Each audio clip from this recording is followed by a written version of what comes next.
magaalada Minneapolis ee gobolka Minnesota ee dalka Mareykanka ayaa waxaa ka socday doorashooyin kala duwan. haddaba xubno ka tirsan jaaliyadda Soomaalida ayaa qayb ka ahaa degmada lixaad ee magaalada Minneapolis oo loo yaqaan War 6 ayaa waxaa ku tartamayay laba wiil oo Soomaaliya oo la kala yiraahdo Cabdi Warsame oo isagu ahaa ninkii xilkan soo hayay muddo 4 sano ah oo mar labaad isu soo taagay. sidoo kale waxaa kula tartamayay Maxamuud Nuur. haddaba waxaa la shaaciyay doorashadii inuu ku guuleystay Cabdi Warsame. markaa kadib waxay isugu yimaadeen taageerayaashiisu hoolka Al-Nuur oo ku yaala bartamaha magaalada Minneapolis. waxayna dareenkooda ku wadaageen caawe guushii u soo hoyatay. Cabdi Warsame ayaa isaguna la hadlay taageerayaashiisa. aad baan ugu faraxsanahay maantay inaan mar labaad xilkii aad noo doorateen 4 sano ka hor aan ku soo laabanay. aad u mahadsantihiin. waxaan rabaa marka inaan fariin u faro dadkayga. horta anigu waxaa matalaa qof kasta oo degmadayda degan. hala qaldaminina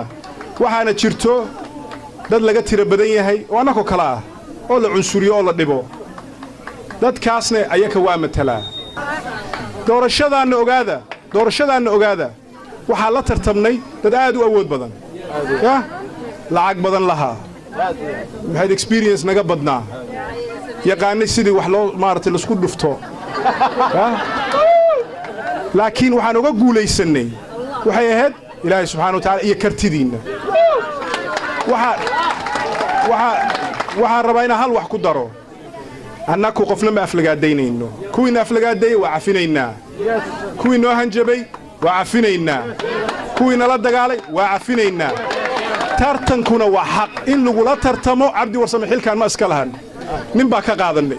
waana imaan doontaan ani laga qaato. laakiin marka waa inaad u dulqaadan kartaa ood og tahay waa lagula tartamayaa. waa lagula tartamaa. competition. We live in America. Competition is healthy. waa lagula tartamaa. annakuna waa sidaa eri. qof wax loo qabab caawa ma jirto. Puntland TV oo caawa qayb ka ahaa sidii ay ugu soo gudbin lahaayeen dadweynaha Soomaaliyeed ee ku nool gudaha iyo dibaddaba in ay ogaadaan doorashada caawa Minneapolis ka dhacday sida ay u arkeen dadka Soomaalida ah ayaa waxaan mikrofoonka la dhex marnay dadweynihii caawa Cabdi Warsame taageersanaa. waxa ayna yiraahdeen ayaga oo fikradooda ku soo dhiibanaya Puntland TV sida tan. halkani waa hoolka Al-Nuur oo ku yaala bartamaha magaalada Minneapolis halkaas oo ay dadweynuhu sharar ku qabsadaan iyo xaflado kala duwan. haddaba caawa waxa isugu yimi taageerayaasha Cabdi Warsame sida la wada og yahay magaalada Minneapolis ee gobolka Minnesota ee dalka Mareykanka oo ay ku badan yihiin jaaliyadda Soomaalida ee qurbaha joogta ayaa waxa uu ka socday doorashooyin kala duwan. haddaba qaar ka tirsan Soomaalida ku nool magaalada Minneapolis ayaa qayb ka ahaa doorashadan. sida aad dhinacyada ka arkaysaan waxa ku sugan oo taagan taageerayaasha Cabdi Warsame oo isagu ku guuleystay xaafadda lixaad ee magaalada Minneapolis. isla markaana Cabdi waxa uu soo hayay muddo 4 sano ah. waa markii labaad oo ay siiyaan dadka codkooda. haddaba khudbadii halkaa laga jeediyey iyo dareenka dadweynaha halkaa isugu yimi ayaa waxay uga warrameen Puntland TV. waxaa dhinacayga taagan gabar iyadu haysata boodhka Cabdi Warsame. waxa ay Puntland uga warrantay TV siday u aragto doorashada caawa dhacday. waxayna tiri doorashada Cabdi Warsame caawa waxaan leeyahay horta maasha Allah hambalyo guul iyo gobonimo ka dhacday. Cabdina waxaan leenahay maangaabka iyo liitahan muranka daynayna Cabdi oo majaraha u hay maamulkii hawsha insha Allah. Cabdi Wali Axmed Warsame oo isagu u tartamaya duqa magaalada Kismaayo ayaa isaguna waxa uu ka mid ahaa taageerayaashii sida aadka u taageeray Cabdi Warsame. waxa uu Puntland TV uga warramay isaga oo dareenkiisa muujinaya sida tan. Caawil Nuur Shire aad iyo aad baan kaaga mahad celinay adiga iyo shaqaalaha TV-ga Puntland TV ee North America xafiiskiisa oo adiga manager u tahay. maantay waxaan ku guuleysanay 4 sano soo socota konsularka magaalada Minneapolis oo aad taqaanaan Cabdi Warsame oo magaalada Boosaaso ee gobolka Bari ee ah xarunta ganacsiga dawladda Puntland ee magaalada Minneapolis ninkii mataaneeyay annaga community activist hadanahay iyo community-ga Soomaaliyeed oo dhan iyo community-ga Oromo oo dhan waxaan isku kaashanay sidaan u soo celin lahayn Cabdi Warsame oo ah nin Soomaali ah Soomaali American ah ummadda Soomaaliyeed wax u qabtay ummadda Soomaaliyeed oo dhan iyo ummadda kale oo community-ga kale oo waddanka la degan wax u qabtay. waxaan leenahay Minneapolis iyo Boosaaso waa mataaneeyay. waxaan sugaynaa Kismaayo Muqdisho iyo magaalooyinka kale Soomaaliyeed inuu mataaneeyo. waa maasanta Cabdi Wali wiil walaalkeen oo Soomaaliyeed oo u tartamayay xilkii labaad magaalada Minneapolis War 6 guul baan leenahay haddaan dumarka Soomaaliyeed haweenka Soomaaliyeed odayaasha Soomaaliyeed farxad weyn bay noo tahay inaanu cabdi maaragtay ku guulaysto kaalintaas waayo cabdi hadduu ku guulaysto dadka dhan buu wax u qabanayaa marka ugu horraysa waxaan salaamayaa daawadayaasha iyo Puntland TV waxaan aad ugu faraxsanahay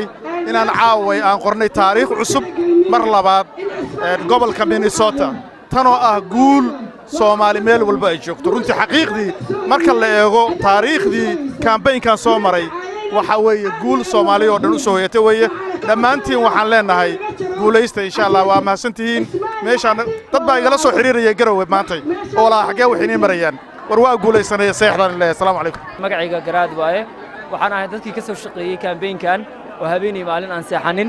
waxaana la dagaalamay dad aad u tiro badan laakiin alxamdulillah ilaahay baa nala jiray annaka ilaahay baan tala saaranay marka guusha annaka lahaanay laana habeen iyo maalin baan shaqaynaynay dadkana waxaan isku daynay inaan dadkayga soo saarno taasna waa ku guulaysanay ilaa saacadii ugu dambeysay booliska la soo xiraayay inaan dadkii dhammaantood soo saarno alxamdulillah allahna aan ugu guulaystay 4 sano oo soo socota ayuu cabdi maamuli doonaa xaafadda salaamu calaykum waraxmatullahi wabarakaatu caawa waa hameen taariikh ah oo guul ah guushaasuna waxay u soo hoyatay Soomaali oo dhan waxaan rajaynayaa inaan hore u soconno aynaan gadaal u soconno maasha Allah doorasho dheer baan soo galnay doorashadii aan soo galnayna waa ku guulaysanay insha Allah Cabdi Warsame dadkii la shaqeynayay baynu ahayn guushaana waanu gaarnay insha Allah waxaan leenahay hambalyo waana mahadsantihiin dadkuna waa midaysan yihiin maasha Allah TV Puntland ma celinaya oo ka soo qayb galay xalfadda Cabdi Warsame ka soo qayb galay Soomaalida u soo hoyatay gabdhaha u soo hoyatay ragga u soo hoyatay maasha Allah السلام عليكم ورحمة الله وبركاته دمانتين وأنا سلام يا صومالي ميل كستو أي شوكتو ما أنت مالين وقف فرح بدل ما شفتو هدان هاي شعب كصومالي كنا قبل كومنيسورا شعورتنا أيام موتشني وأنا صوبحني وحنا دورني هجاميه إنه هجاميني مقالة Minneapolis Cabdi Warsame markana waxaa dhinacayga taagan Dictorayso Luul Xasan Laari oo ka mid ahay dadkii u ololeynayay doorashadan Cabdi Warsame oo caawa ku guuleystay Luul ayaan microfonka Puntland TV u dhiibay iyadoo aragtideeda iyo caawa waxa meeshan ka dhacay iyo dareenkeeda la wadaagaysa bulshada Soomaaliyeed ee ku nool dalka Mareykanka Luul ku soo dhawo Puntland TV aad baad u mahadsantahay walaalle caawa ma qiyaasi karno maartay farxadayada iyo maartay guusha aan gaarnay ma qiyaasi karno ilaahay mahadiis waaye waana filaynay 45 cisho oo uu socday campaign-kan waxaanu soo marnay halgan weyn oo habeen iyo maalin kuma aanna qasaarinin cabdina waa u guuriyeenayna ummadda Soomaaliyeed oo Minnesota ku noolna caawa faraxsan yihiin waxaana rajaynaynaa rajada laga qaba iyo waxa laga rajaynayo iyo maarta dile ku hamiga dadweynuhu ka rajaynayo inuu kor u sii qaado wassalaamu calaykum waraxmatullahi Cabdi Warsame horta waan faraxsanahay aad iyo aad guushana ilaahay baa iskale ilaahay baa maanta halkaana gaarsiiyay waxa waaye nin u tartamaya kursi oo aad iyo aad maartay hawl aad u badan u soo maray volunteers fiican oo aad u badanna u haystay shaqadana shaqo fiican uu soo qabtay buu soo kursigan maanta uu helay marka ilaahay waxaan uga baryayaa inuu guushan uu gaaray inuu ilaahay maartay uu ku gaarsiiyo 4 sano oo hormar insha Allah salaam calaykum yaradii waxaana campaign-ka waqtiga badan ka soo shaqeynayay waqti badan galiyay waqti dheer baa soo dagaalanay hal sano aan soo wadnay waa ku faraxsanahay haddaan dhalinyarnahay inaan ku guulaysanay walaalkan soo celinay mar labaad dagaalkii iyo halgankii aan ku jirnay inaan soo celinay Cabdi waxaan leeyahay congratulations mid aamino waxa ay degan tahay magaalada Minneapolis ayadoo caawa u waramaysa Puntland TV shucuurteeda iyo dareenkeeda sida uu yahay waxayna ka mid ahay dadka sida aadka u ololeynay aamino ku soo dhaw Puntland TV aad iyo aad baa u mahadsantahay cawilow horta marka hore waxaan rabaa inaan ku hambaliyeeyo adiga cawil ahaana maxaa jira Soomaalida Minnesota matasha in laga dhigo inaad mas'uul ka noqotid Puntland TV aad iyo aad baan ugu farxay markaan arkay marka xigta waxaan rabaa ummadda Soomaaliyeed meel kasta oo ay joogtaba inaan fahansiiyo Soomaali waxay ku wanaagsan tahay isku xirnaanta maxaan rabaa inaan ummadda Soomaaliyeed aan ogeysiiyo inuu hal qof oo Soomaali uu wax noqdo waxay u dhigantaa inay dadka Soomaaliyeed oo dhan ay wax wada noqdeen waxaan u hambaliyeynayaa Cabdi Warsame runtii anigu waxaan ahaa dadkii maaragtay aad u sugaayay inuu soo baxo sababtoo xaafadaha uu aan ka ganacsado ayay ka mid tahay xaafadaha uu madaxda ka yahay marka aad iyo aad aan u soo dhaweynayaa waxaan rabaa inaan u hambaliyeeyo ummadda Soomaaliyeed meel kasta oo joogtaba sidoo kale cabdi warsame ayaan waxaan weydiiyey dhowr su'aalood isagoo u warramaya Puntland TV-na waxa uu yidhi cabdi ku soo dhawow Puntland TV ma aha markii ugu horreysay oo aynu ku kulanno meel adiga lagugu doortay ama taageerayaashaada caawa maxay kaga duwan tahay tii hore waa markii labaad taasay kaga duwan tahay laakiin doorasho waxay ahayd maxaa la taariikhiya oo aan waqti badanna gelinnay oo hal sano socotay oo dad badan ka qayb qaateen oo lacag badan iyo awood badan iyo dadaal badan iyo dhidid badan loo daadiyey maantana alxamdulilah ilaahay subxaanahu wa tacaala ayaa gaarsiiyey in maaragtay aan farxaddaan iyo ku jirnay raraynta doorashadan maxay kaga duwan tahay doorashadii hore oo aa gashay waxay kaga duwan tahay waa markii koowaad oo qof Soomaaliya taariikhda Soomaalida uu ku guulaysto laba jeer isku xigto xil xil oo dalka Mareykanka ama meel kale oo qaaradaba annagu waxaan ahayn dadkii campaignkii ugu horreysay oo degmooyinkan magaalada Minneapolis mid la wareego maantana waa campaignkii ugu horreysay oo mar labaad nagu soo celiso marka aad baan ugu faraxsanahay waa tahay cabdi ugu dambayntii haddii Allah awoodda la ogolaado ay ku dhammaato muddadan 4 sano oo xilka hayn doonto degmada lixaad ma laga yaabaa mar saddexaad inaad u soo istaagto haddii alla idmo taas waxay ku xiran tahay maxay ahayd ilaahay markuu waqtigaasna gaarsiiyo go'aanka aan gaari doono laakiin haddeer waxaa muhiimadda waxaa weeye 4 sano soo socoto inaan wax qabanno oo aan ku dadaalno insha Allah aad iyo aad baa u mahadsan tahay cabdi markana waxaan mikrofonka Puntland TV u dhiibay abshiro oo iyadu ka mid ahayd dadkii u ololeynaya cabdi doorashadiisa iskale bismillaahir rahmaanir rahiim ilaahay baa mahad iskale waxa farxad weyn noo ah caawa farxadda xafladayada guusha u soo hoyatay cabdi warsame guushaasi maaha guul kaligiisa waa guul u soo hoyatay Soomaalida oo dhan waa gool u soo hoyatay dadka xaafadda warsigis degan oo dhan cabdi runtii waa leader fiican oo siyaasadeed oo u habboon inuu ku soo noqdo 4 sano iyo 4 sano kale Soomaalida waxaan leeyahay cabdi waa u baahannahay taageeradiisa iyo ma aragtay codkiisa dheer waxa weeye waa muhiim waxyaabaha cabdi aan ku jeclahay waxa weeye waa honesty waaye qofku hadduu honesty yahana waa leader waaye waa nin dadkiisu jecel yihiin communitygiisu jecel yahay doorashadiisa hore ma joogin waddanka waa ka maqnaa laakiin aad baan ugu faraxsanahay ka soo qaybgalka iyo wakhtiga aan geliyey wakhtigiina aanu gelinayna waanu guulaysanay dadka xaafadda aanu ka shaqaynaynay eeriyooyinkan ka shaqaynaynay dadkii nagala shaqaynayay gabdhihii iyo wiilashii iyo odayaashii iyo qof kastoo nala shaqeeyana waxaan leeyahay waa farxad waxaan leeyahay aad baa u mahadsantihiin gaar ahaan cawil laftigiisa isaga oo hadda saxaafaddana loogala dhigay gudoomiyaha TV-ga Puntland isagana cawil congratulation walaale waa soo dhawaynaynaa cawil ma sha Allah farxaddu waa sii soconaysaa insha Allah 4 sano ilaahay guul baan ka rajaynaynaa midnimo Soomaalida no hard feeling waxay ahayd siyaasad waxay ahayd doorasho waa dhamaatay abaadir salaad oo isagu ka mid ah dhalinyaradii u ololeynaysay doorashada cabdi oo safka hore kaga jiray ayaa Puntland TV uga warramay caawa dareenkiisa ku soo dhaw Puntland TV okay cawl nushro waa dhowahay an first waxaan rabaa inaan u mahad celiyo cabdi warsame oo ku guuleystay warsigis city council aad iyo aad baan ugu faraxsanahay inaan dadaalkan soo galnay waqti dheer hal sano aan ku jirnay kuleel iyo qabow aan soo marnay inaan maanta natiijadii haysano oo guuleystay cabdi warsame cabdiraxmaan cali shire waxa uu ka mid yahay dhalinyarada jaaliyadda Soomaalida ee ku nool gobolkan isla markaana ka soo jeeda Puntland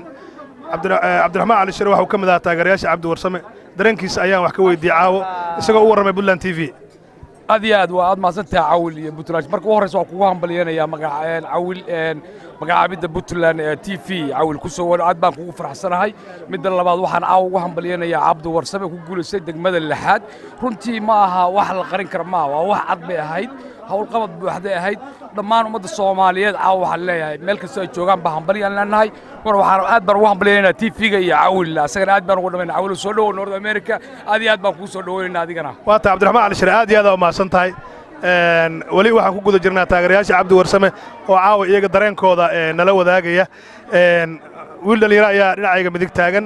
oo aan rabo isagana bal dareenkiisa inuu naga warmo sida u aragtaa doorashadii cawilow doorashada horta guul bay ku dhammaatay cabdi warsamena labadii jeer